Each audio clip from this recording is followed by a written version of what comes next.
Hey everybody, Dave Little here, back in Madison, Wisconsin after a magnificent weekend at Digital to Dice Con 2025. Still just threw the name badge on just for fun.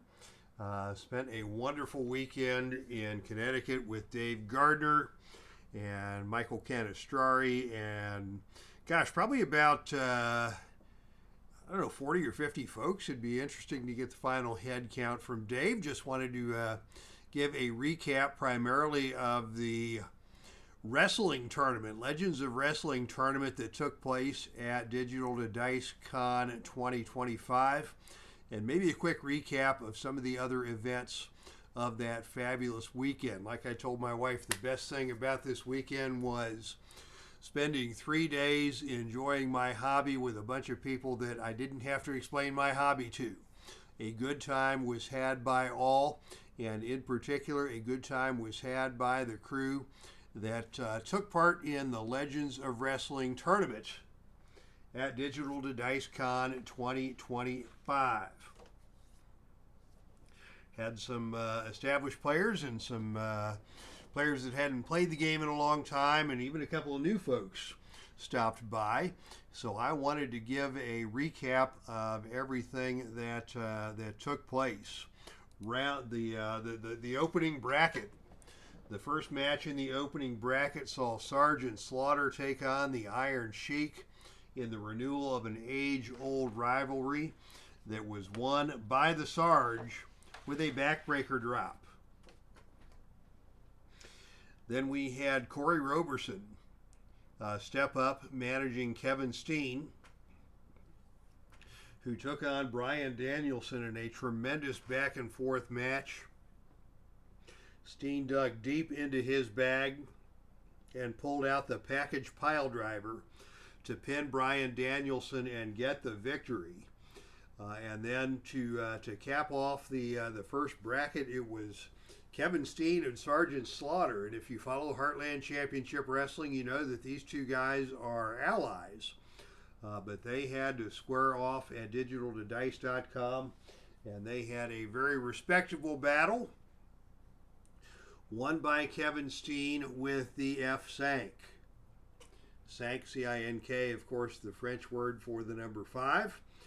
So Steen's version of the F5 he calls the F5 was the deciding factor in that match as Steen won the match, won the bracket, and moved to the tournament semifinals, the final four, if you will.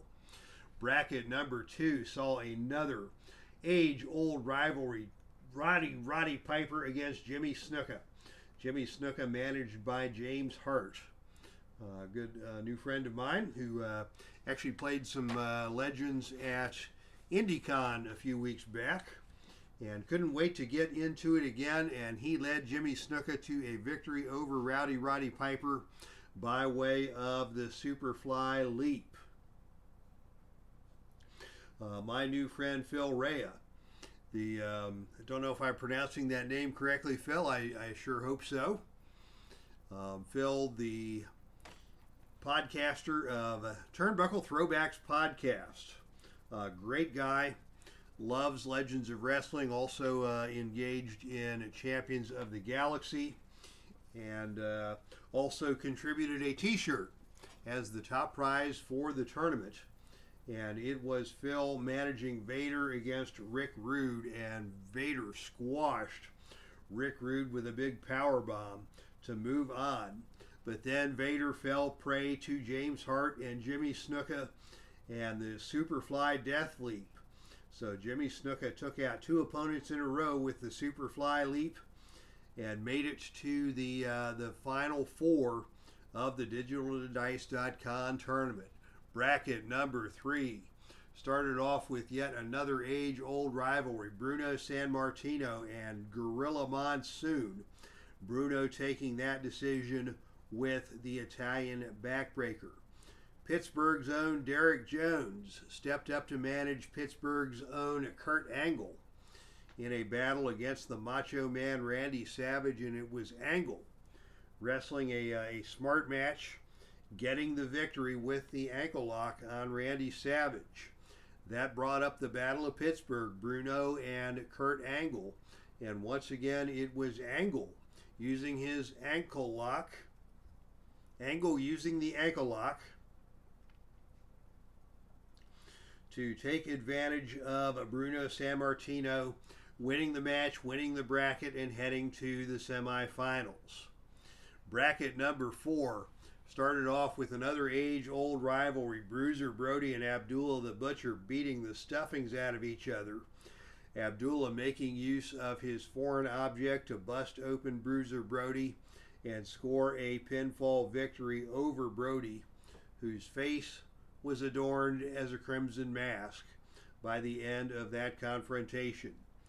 Then by special request, Steve Tower requested it, and Filsinger Games Legends of Wrestling delivered a match between Ted DiBiase and Hacksaw Jim Duggan.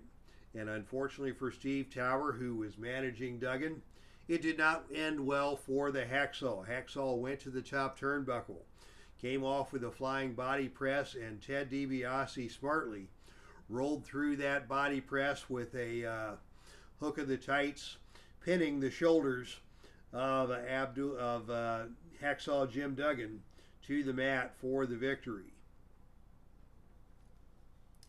Then we had my new friend Matt Dedman step in and take ownership of the DiBiase managerial duties, as DiBiase took on Abdullah and put Abdullah to sleep with the Cobra Clutch to complete the final 4.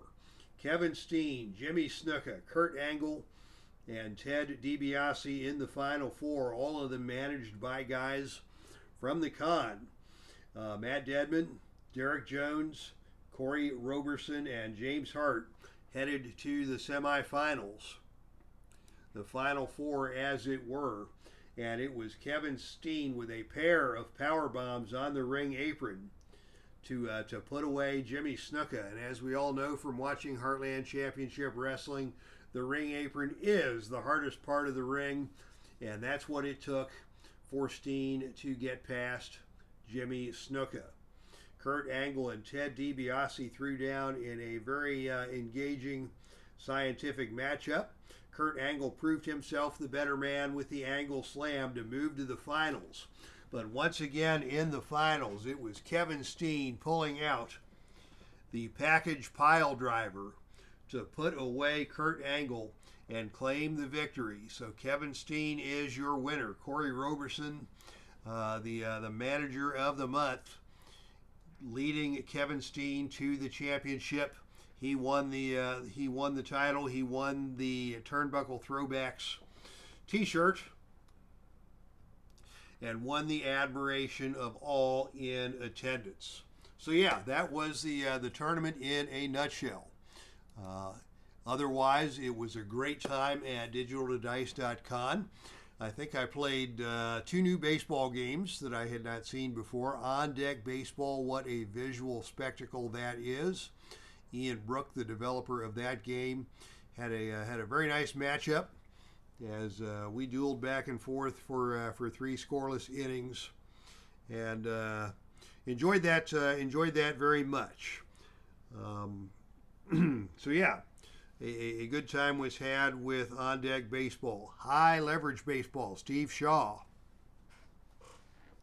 got in a good game of High Leverage Baseball with my 75 Reds, and the one and only Johnny Bench with a grand slam home run off of Ray Washburn from the 1968 St. Louis Cardinals. And the Reds also got a solo home run later from Joe Morgan and outscored the Cardinals 5-0. John Turnbull from Powder Blue Sports showed off his brand new hockey game, and also showed off a football game,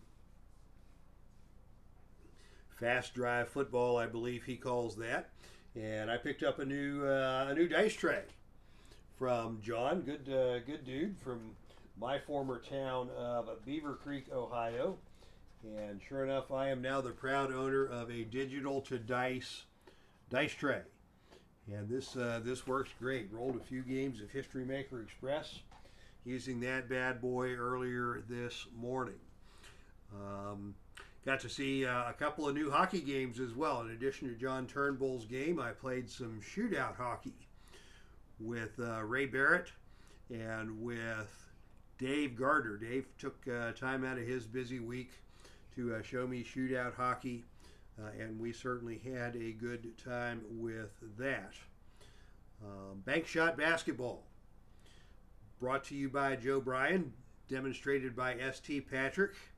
Had a little fun with that. James Hart and I played a few minutes of action pitting the Indiana Hoosiers, Calbert Cheney and Damon Bailey and Alan Henderson, managed by James, and he outscored my Illinois Fighting Illini, led by Kenny Battle and Kendall Gill. Yeah, that's a fun little game as well. And to top it all off, I won a raffle. So Solitaire Pro Football will be making its way to the Dave Cave, courtesy of the developer. And having won that raffle, I will get to do that. Also got to have my first ever conversation with Dave Cook from Dave Cook Sports. I have played his college football game. I have played his pro basketball game on the channel. Dave, a very interesting guy from just a couple hours down the road.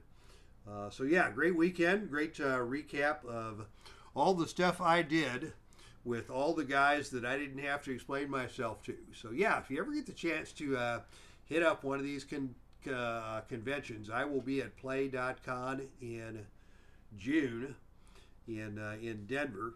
Going to take the wife and one of my kids out there to visit my oldest son who lives out that way. Do some gaming, do some family time, do some sightseeing. Should be a good week in the end of June. All right, so that is it. I just wanted to bring everybody up to date on the Digital to Dice 2025 tournament. Kevin Steen, your inaugural tournament winner.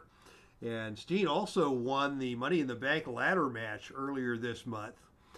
So he is on a roll in the Heartland, and he is next up to challenge the one and only Pat Patterson for the NWA World Heavyweight Championship in Heartland Championship Wrestling. Looking forward to that as well.